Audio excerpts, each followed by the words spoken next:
kong kabagsakan kapag hindi ka nagbayad sa akin. Kulungan o kangkungan. Mamili ka. Sige, bigyan mo ako hanggang sa katapusan ng buwan na to. 1 linggo.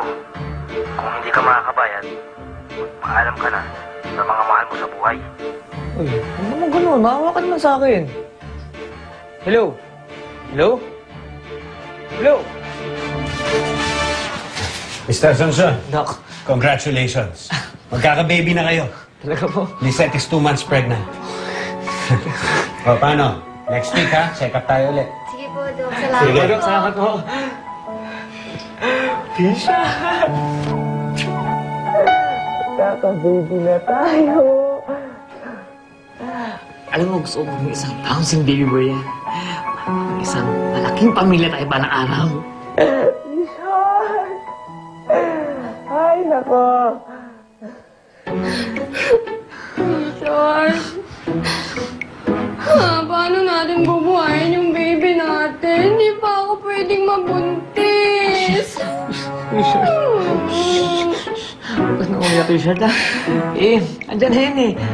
Let's think of the bright side na lang na magiging mahit natin na tayo, Richard. Baby natin. Richard, tama na. Alam mo, tama ka. Dapat hindi masaya ako.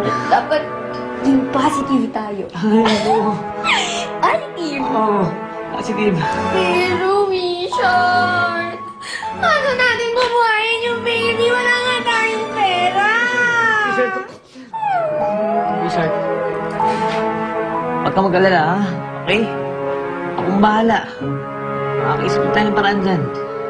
Gusto talaga akong siraan ng reporter na yan, eh. H, nandun ka. Nakita mo kung ano nangyari. Tinulak niya yung bata akong fan. Alam naman, tumayo lang ako doon at wala akong gawin. At isa pa, napakahina ng pagkakatabi ko sa kanya. Kung umakting siya, kala mo pinilipit ko yung leeg. Alam mo, dapat dyan mag-artista, eh. Magaling umakting. Actually, nag-aartista talaga siya. At magaling sa umarte, ha? Tawa nga ako ng tawa na napanood kasi. Pero mali yung ginawa niya sa'yo. Oo, totoo. Maling-mali yun. Kaya, baby, kung ako sa'yo, dead ma. Huwag mo nang pansinin, makakasira lang ng araw mo yan. Alam mo, yun naman ang lagi kong ginagawa.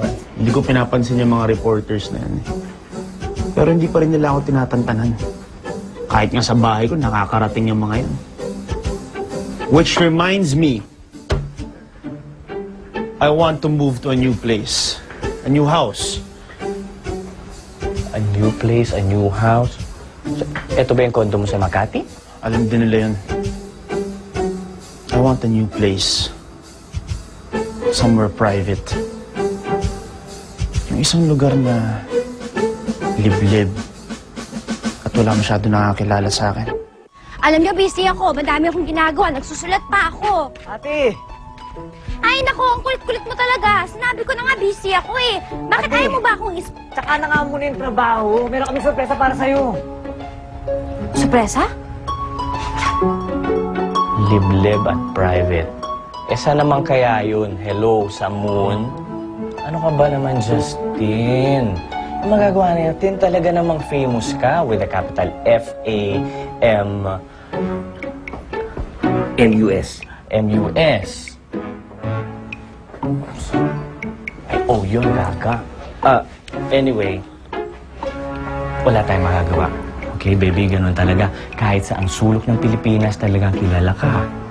Round trip ticket papuntang Prague? Paano nangyari to? Eh, hindi naman ako sumasali sa mga contest.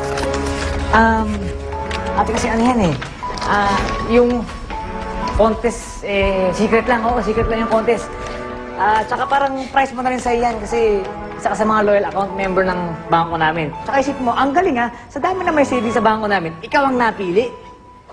Eh, di ba doon ka nagtatrabaho? Eh, kapatid mo ako, baka naman bawal yun. Baka masama yun. Tsaka baka naman may kinalaman ka dito. Ha? Wala, ah. I want to move to a new house ASAP. Pwede pa kay asikaso yun? Okay, fine. Relax, okay? Asikasuhin ko yan. Hahanapin yung mahiwagang lugar na yan kung saan man yan, okay? Jerry, hanap mo ng mga tigtaran to.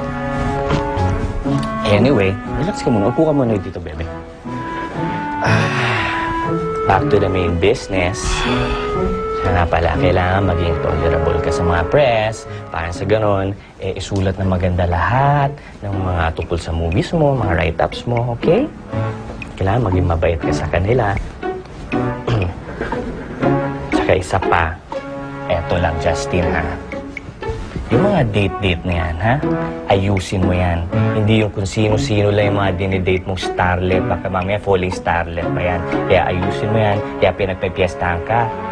Alam mo ate, talagang panalo ka lang. Tsaka nakaayos na yung visa mo. Para anytime, pwede ka nang lumipad. At saka, Jessie, ang swerte-swerte mo nga eh.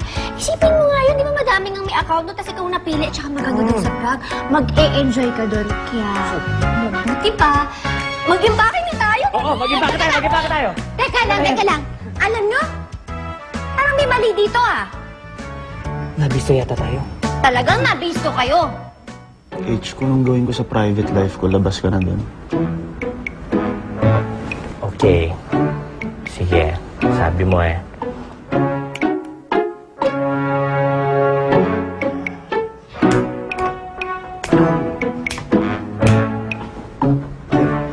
Ano ba naman to? By the way, eto ng ticket mo at itinerary mo to Prague, okay? Isa pa, hindi kita masasamahan sa shoot. Alam mo na, busy-busy ang lola mo dito. Kaya, Alvin? Arnold po. Arnold? Ano Arnold? Yun po yung pangalan ko, Arnold. Sigurado ka? Opo. Hindi Alvin? Hindi po. Pinalitan mo? Sige po, Alvin na lang po pangalan Ay, ko. naman pala, ba't nakikialam ka? Maupo ka dyan. Hindi na ito kapalitan pa pangalan ako na nagbigay. Oo, asa na ang hidden camera? Nandito eh. Sabi nyo, Michael V! Ano? Ano mo mga mukong kayo? Kala nyo may isahan nyo ako? Asan na? Jessie, hindi kami nagjo-joke. Totoo to. Ay, totoong ticket yung hawak mo. Alam mo ate, ito na yung pagkakataong hinahanap mo eh. Diba meron kang passport pero wala namang katatak-tatak. Tsaka kailangan, bilang writer, kailangan ma-expose ka sa ibang kultura tsaka sa ibang buhay para mas lalo kang gumaling. Hindi ko magastos mag-travel. Eh, konti lang naman yung savings ko eh. Nako ate, wala kang ilalabas sa pera dahil lahat ng gasusin mo, sagot ng bangko namin. Pati hotel, pagkain ko din? Oo. Lahat-lahat. Alam mo, Jessie, kapag pinalagpas mo pa yung chance na yan, tatawagin kitang tanga. Hindi ka naman tanga, di ba? Oo nga. Hindi ah. Okay, go. Pumunta ka ng Prague. Diyos ko, ang dami mga simbahan doon. Tsaka ang dami kong masusulat ng mga istorya. Alright. Relax ka lang, ha? I'm out. Okay, you take care.